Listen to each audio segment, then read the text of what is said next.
As interest rates increase, it hurts affordability with homes. And the reason being is that the interest rate is related to the loan amount of the mortgage. And so as that interest rate increases, payments go up and it makes it more unaffordable for people in a lot of cases. Now what that could mean is that there could be fewer home buyers if interest rates go up. And so the big question is how does that have an impact on prices? And I think the answer depends on where you are in the country, and it's going to differ from location to location. Now the big thing that's going to happen is that if buyer activity decreases, and let's just say inventory, the amount of sellers that want to sell stay the same, then the amount of months inventory actually increases. And so the way that we look at months inventory is how many homes are on the market today, how many buyers have bought in the last 30 days, and then you divide the two numbers together, and that gives you how many months it'll take for the level of buyer activity we've had in the last 30 days to buy all the properties that are on the market. And that's assuming no one else puts their home on the market in that time frame. And so right now we're still at historic lows. We're still around 2 months of inventory, which is very low. A neutral market where you see typically like 3-4% appreciation is like 5 to 6 months of inventory. And so we still have very low months of inventory. Now let's just say that interest rates go up quite a bit and it slows down buyer activity. That level of months inventory, if there's fewer buyers, is going to increase, meaning it takes that many more months for buyers to buy all the homes that are on the market. And so, let's say we were to get to about 5 to 6 months of inventory, we would need the amount of buyers that are currently buying today to be cut in half. And let's just say that there's still the same amount of home sellers out there. We would need half the amount of home buyers for us to get up to about 5 to 6 months of inventory, which is more of like a neutral market, not a buyer's market, not a seller's market. So that's where appreciation rates typically stay around 3 to 4%. Now, if you go back to 2008, when home prices and home values actually decreased, it took about 11 and a half months of inventory for us to get to the point where we actually saw values decrease. And, months inventory kept increasing above 11 and a half months, and the higher it went, the faster prices decreased. But then as that months inventory started to decrease again, once it crossed that threshold again of 11 and a half months on the way down is when we saw home values stop depreciating and losing value. So that, based on historic trends, we'd have to get to about 11 and a half months of inventory for home values to actually decrease. And we're so far away from that being, in the 2 months range. And again, a neutral market is about, 5 to 6 months of inventory.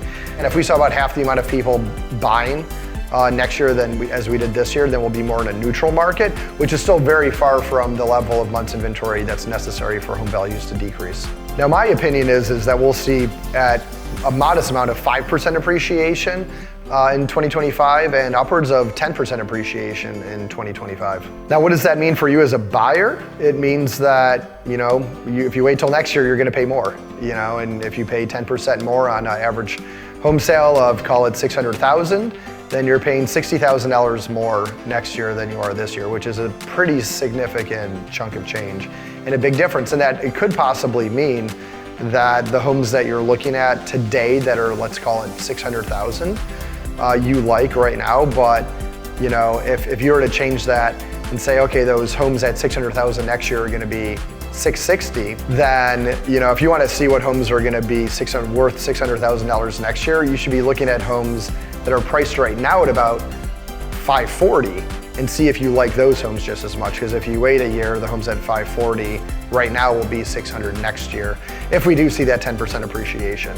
And so you have to consider, how does it change your home search? What homes are now available if you had to decrease your search price range by 10%? Do you still like what those homes look like? So it's a really valid and big question that you have to ask yourself. Do you want to pay that much more? How do you feel about the homes, if you were to stay in the current price range as they go up? And, or if you like what you see right now and you can actually afford what you see right now, and it feels comfortable enough, I don't want anyone to get in an uncomfortable situation, then I wouldn't delay.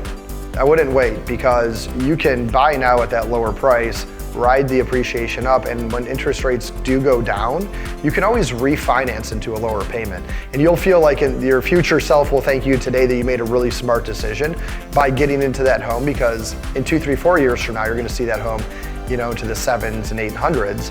And it might be something that you never could afford again if you hadn't made that decision today. But again, you're going to be able to refinance into lower interest rates and also decrease your monthly payment too. So what does this mean if you're a home seller? Well, limited inventory is definitely helping you out and in your favor, because as people go out and look at homes, there's not as many options as there typically are, which increases your chances of selling and also increases your chances of selling for top dollar. So right now, it's a great time to sell. The other thing too is you've probably been sitting on more equity than you ever have in your entire life, and that equity isn't really doing anything for you in your home value. So if you do sell, you can tap into that equity and roll it into another home with a really large down payment, which is really favorable for you because it'll decrease what your monthly payment is. Or if you like to invest and you're great at investing, then you can tap into some of that equity and get that money to work for you.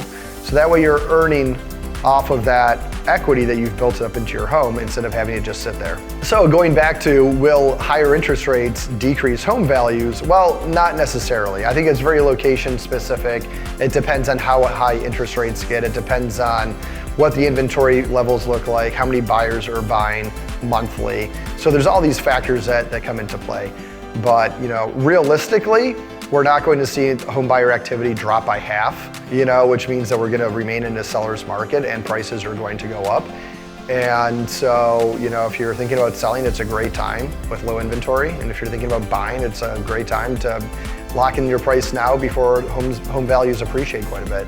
So if you have any thoughts on how much your home might be worth, feel free to use our tool to check your home value at the link in the comments below.